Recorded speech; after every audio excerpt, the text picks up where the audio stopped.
ফিলিস্তিনের মতো বিদ্যমান বাস্তবতা কেবল আরব কিংবা মুসলমানদের জন্যই উদ্বেগজনক নয়, বরং তা সমগ্র মানব জাতির জন্যই উদ্বেগের বিষয়।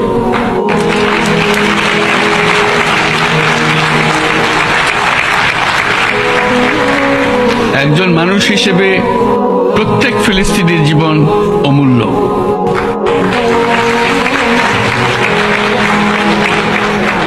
ফিলিস্তিনের জনগণের বিরুদ্ধে যে মানবতা বিরোধী অপরাধ হচ্ছে তার জন্য সংশ্লিষ্ট সকলকে দায়বদ্ধ করতে হবে।